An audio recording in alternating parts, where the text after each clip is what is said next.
Wasiibye otya wasuze otya n'omunnaffe atuwuliriza? Tuba tutuuse mikwesese gyaffe wano ku Uganda at large nga bulijjo. Emikwesese embeera wano nno naye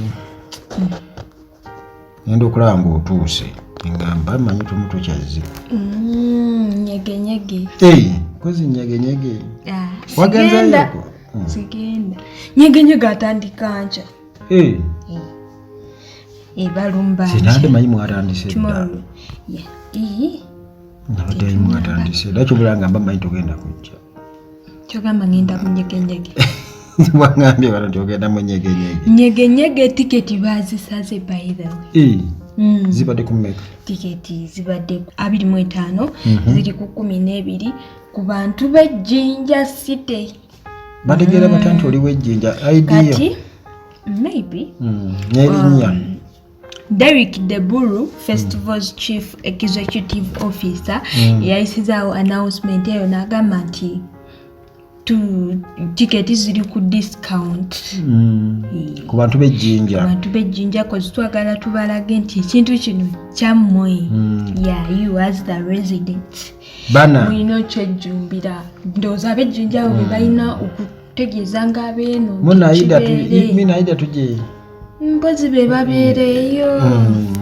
Bagenda. Kodi giroti tugende.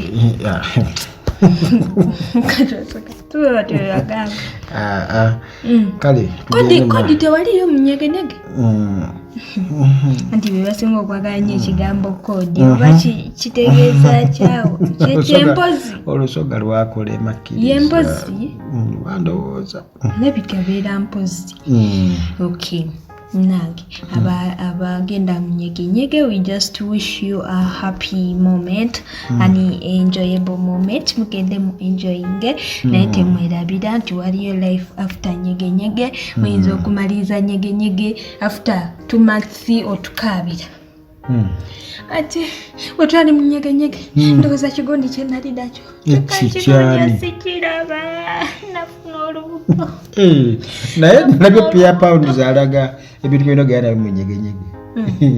Protection sagirabyemu. Protection ziba yali badde abedda teninza gye yagambe nti teweerabira anti yagenda light yagiraze spare phone iki yali badde agamba nti ne protection gera nayo.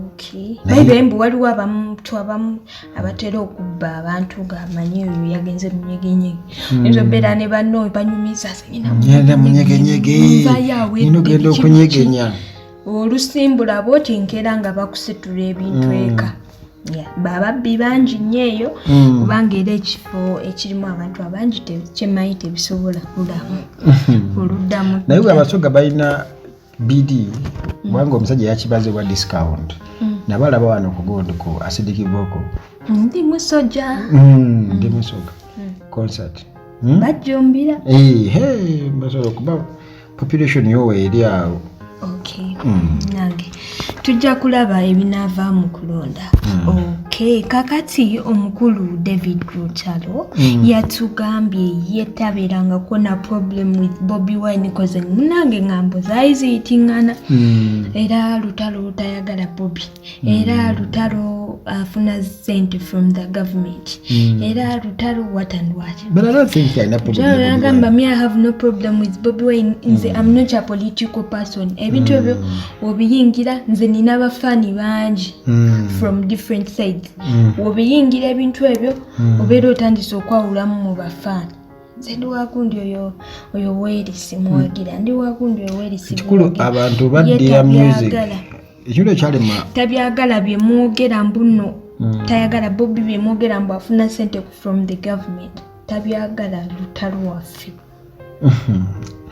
Abantu boogera ebigambo naye sikinaako bukakafunze naye lwakuba nti ekizibu ati bagamba bwe bati Abaganda baga nti asirisa nakolaki tejusa kati sometimes Lutalo yakola statements ezimu yakola statements ezifa yagandi tali mu byabufuzi batakola ki. That is it. Anti kati ate naye yali statement mbyokola oba kitegeera bireke kubanga oba osirise osaze okusirika sirikira ddala naye kati ate olaga toli ate okola statements kugamba bagambe wali omulema tokolaki tofunyiza ngo naye nganze nga personally sirowooza nti alina beef ne Bobi Wine era ebyasente sina kimbimanyiiko osanga abantu baba ne bwino wabwe abantu bagamba nti zino bakikuwaatako noboli wano ng'enkya bagamba akanaako naye ekikulu kya byonna yagenda n'agamba ati nayo Mr. Kisimakola yakava okubanga agamba bannange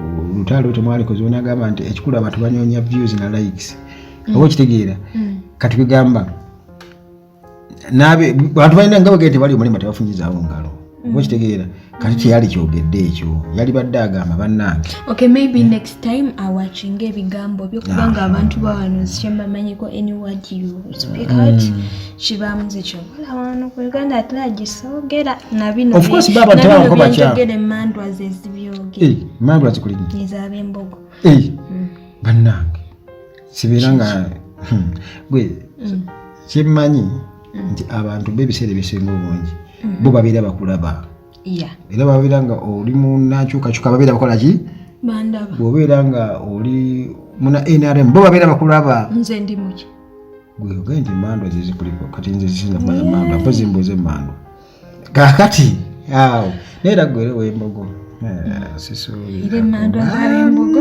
ozimanyi zintulako kakati omukulu Gravity yatugambye nti ye he can never attack a Bobi comedians attacking Gravity maybe okusinzira kweno incident yatuukawo eyaye ofira mama we and comedian showed up maybe inakyo yamulaga mulimu kubanga bonna bagenda kugamba omanyi sometimes oyinza okwogera ennyo Gravity alumba buli omu naye omanyi antilesoni maybe yayiga from that maybe ofiirwa kiringa omuntu gwe babadde afiiriddwa omwana omukyala omukyala omu yaŋŋamba nti bw'ofiirwa omwana bwowulira munda simanyi lutu nga lukutokota owulira simanyi ebintu bingi nnyo experience gye yaŋŋamba nalaba nga okitegeera kale kwegamba bw'ofiirwa maybe ofunamu kyebeta mindset kubanga people may come bwalolanga ba enemies nga baza okukonsolinga then you look watunulira mu face nolaba nati nabamu it's a different thing as a fear then over the enemy where you go there kukola kikukubagiza is it ye nalaba nga gwaza okusekerera abamu naye kugamba this time but these people have been friends we are once friends oba kitegeera kakati kiba kitegeeza nti baali banyumizaako bonna and I don't think nti waliyo beef eri awo kuleka bonga bagitaddewo buteesi banga Gravity muntu ndowooza ayagala creating a situation for example kati bamanyi bwogera ku Bobi Wine ofuna hype Chameleon of course kubanga already are trending kakati bo bayagala bateekewo beef kubanga baagala okubeera nga beerippira ku abo ab'amaanyi kubanga kati Gravity yali badde ayogera ba ku kiweebwa oba naye tamwogerako kubanga takola ki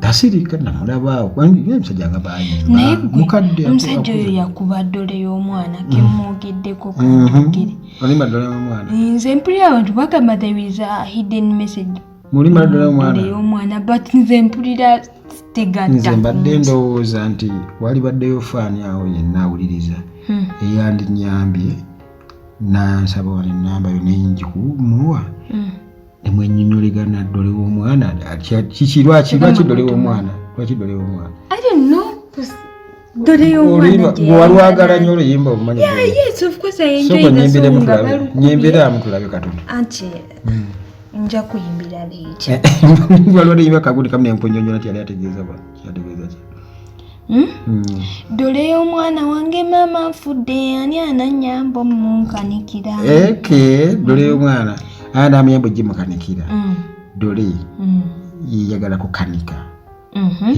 makanika Ne bw'onadduka siteeranyiize. Awo ki? Kakati ku Gravity awo yagambye ye accrediting Chameleone because he akoze omulimu gwe musically. He has done his part musically bulungi. Yeah, nange nzikiri yatukuba omuziki Chameleone inzo bate tugutegeera abatamanyi ruki Kiswahili. Yeah, Chameleone music aba music olina waba ayimba lino tategeera akayimba kalungi kabeera kayimba kalungi gwe naye nga ekituufu kiri nti ye talimbye Chameleone yomukwatatono. Chameleone namufaako nnyo era Chameleone ayagala everyone to achieve great things. Buli omu kukola ebintu ebirungi ku achieving ebintu ebirungi okufuna ebirungi. Chameleone from Gravity kusinzira ku Gravity Chameleone.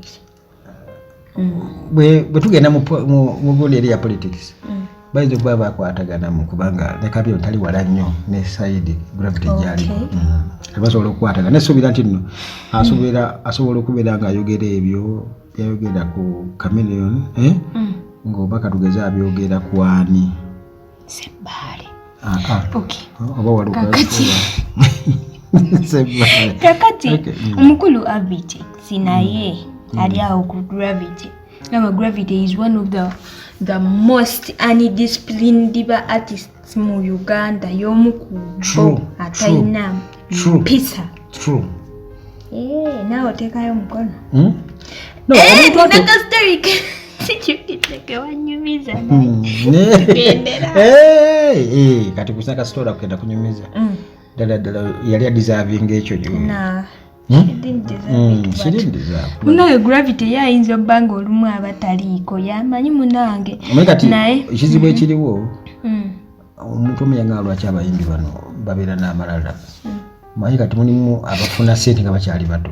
By the Gravity afunyeyo sente mu music entonotono kati bwolaba gyazimbye bwakoze ki at least ali mu bayimbi abo katigamba butayinza gamba nti kati music yakusaze ekisooka Gravity yomu kwaba abantu abafuna shows empitirivu kati ng'egyakola ebiyimba byebyo dokita biki ebyo kati kati aba performinga kati okwetoola eggwanga buli wamu kati kitegeeza akolayo ku busente ate tandabira kubeera muntu musiru atabanya kukozesa sente ze kati amalala gajjira awo bwe gati okuba abalira kaalinawo kyobulaba nga ajja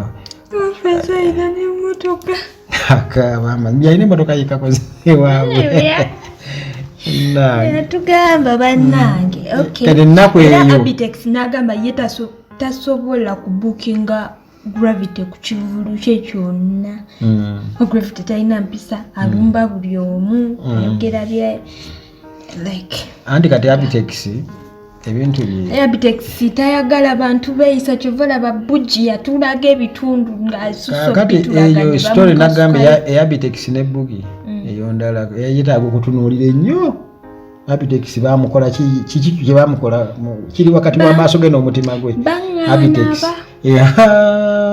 bangana bayi ayina okutebeeza kini bwe nakigambako kiyinza okukoba omwenda ne kiŋŋaanirawo ebyo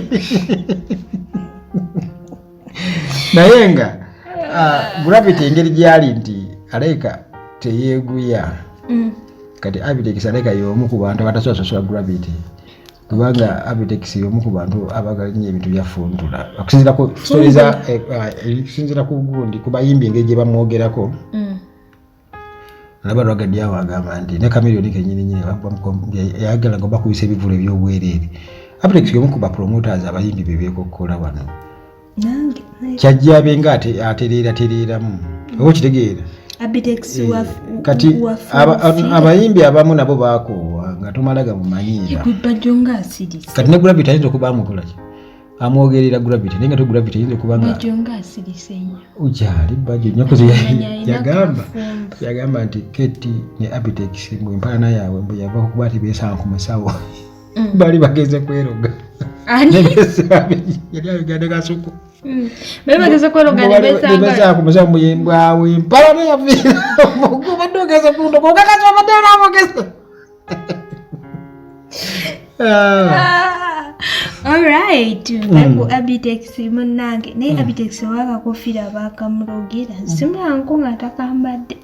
Bwajijjako afaana bulala kyosa namutegeera. Era abana akuyaayo. Kakati omukyala Stasha Mayanja yakomyewo from Kennedy. Yakomawo naye yakoma. Naye zuba yakomawo naddayo. Yate bade bagenda ebwere ebbanga lyonna. Ogende bula si kipya nnyo gye bali. Naye gaali gatambula era bamudipotinze. Kuno buyagala yalageze kumujjanja bwoba. That's what I heard. Yeah. Kakati Stasha abaddeko ka interview era ng'ali mutugamba nga bwe yakola ki no bitandikira ku Carol Natongo. Carol agamba ye talisonyiwa Stasha ku lwekyo kye yamukola. Maybe abayimbi banene bagenda ku stages ku stage okuyimba nasangako bana the backup artists. Of course tagenda kwetegereza nti kana kawala nkalabye na kano kafana naye kati. So mwana oyo asobola ovaawo n'akuba n'akwata nga tosobola mujjukira. So Carol Natongo yaliko ku the deep talk ne Mr. Henry. Show ya Mr. Henry. Na nyumya n'agamba omukyala Stasha Mayanja. Yali ku show nti Carol Natongo yali akyakola ne Ronald Mayanja awo nga babaakinga biki.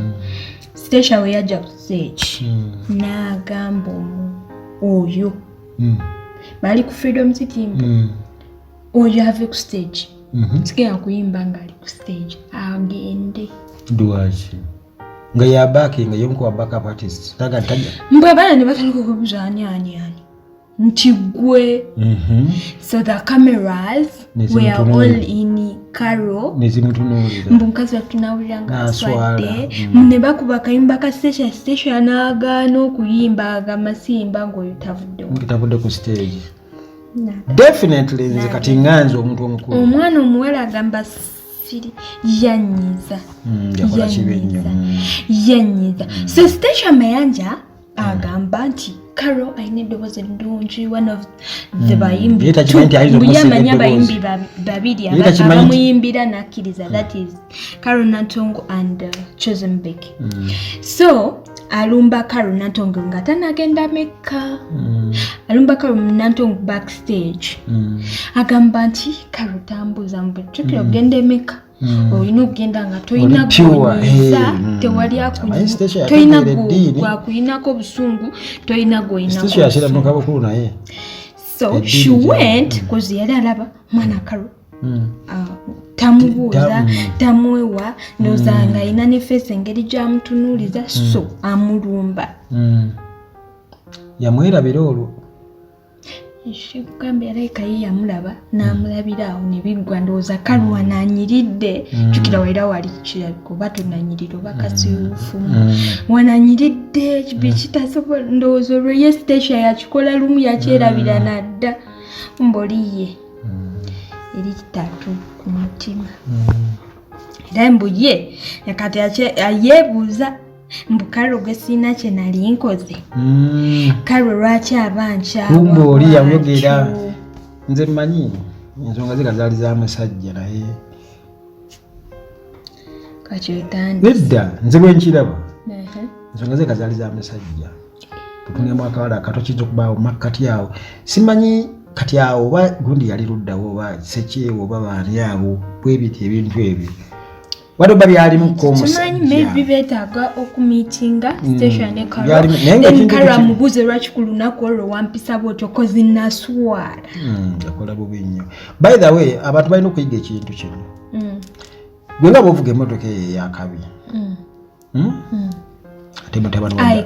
ate mutabani wajja vuga yakabi nnyo n'okusinga nange nkulaano akamotoka kone kabayiwa nange njakawo kazuguzugu yange kazuguzugu yange sikuvuga ngo mukazuguzugu yange yagala jiwayiriza yavugira mutima okay nawe javuga sawa yonna javuga mutoka banange bikakukola manya ate otuge sero mpiteko gambe wano wampisa ngo kazuguzugu yo nange sijena kutwala bwote bogenda okwo kati ale kanduza abasajja be abali babatta baggwako nadda ne bafuna abapya bonna kati sishandoza trauma gye yayitamu asiteshayimu kubabonyebonye n'abasajja by the way kakati nsuubira okubanga mu ntalo ze ezo nze bwe ndowooza kati gulowooza kiki lwaki yamugoba ku stage kantinti nandi bakantinti era afuse kantinti tugende ku bimpozi munange simanyi bukyawe banakisolvinga cause karo ayinza obbanga ye bwanyiiza kyali kibi nnyo abanyiizi era ne bwabanze aikannyigi kyali kibi ekyo kye yakola okay kakati ava piece yatugamba ejjukira recent yakagamba ti muŋŋamba nyashi ekuze naye nyashi I prayed, I fasted, I prayed to the Lord for ngatena nyashi ayagala nyashi efaananike nze ndaba afumalirayo bamukizinga nga talina nyashi kati eze nze ndaba amalirawo kitegeeza yali teriiko eyo ayagala ali mutono butono nga kyalina muto naye kati nyashi weeri n'agamba mbu you people mutambuza eŋŋambo mbu mbeera bweru for hookups mbeera ngenze kukola nyashi sente nti agenze kwetega kweryamu jukira recent bamulabako yaliko Dubai with Sheila Gashumba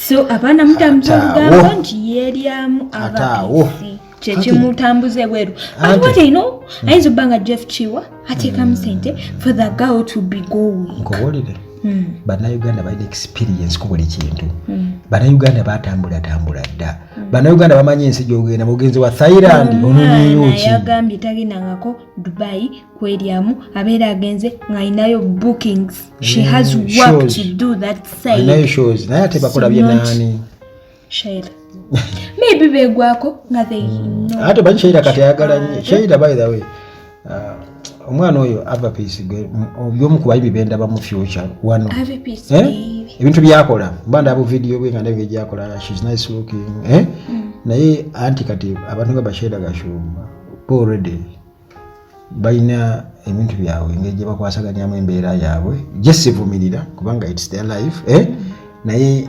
abayesembereza nnyo abantu bwe batu naye bannayuganda nga benkugambye nti already buli wamu we bali mu buli nsi gye bali goba ogenze babeera bakulaba kati njagala okubulira ekigambo buli kyayogera bw'ati kisobola okulabikanga oba ekyobulimba oba ekyaki naye yagalagaana bwe babeera bamaze okukola okusmokinga fire sijja kumuwaayiriza naye nze nkugambye nti bannayuganda mu buli nsi gye bali ate bakwatitulatinga ku kintu kitegeeza nti babeera balina ensonga lwaki naye bwe kiba nga kituufu kibi teyeryamu kuba omuwala afaana bulungi ate alina talent siraba lwaki ate agoinga low to that extent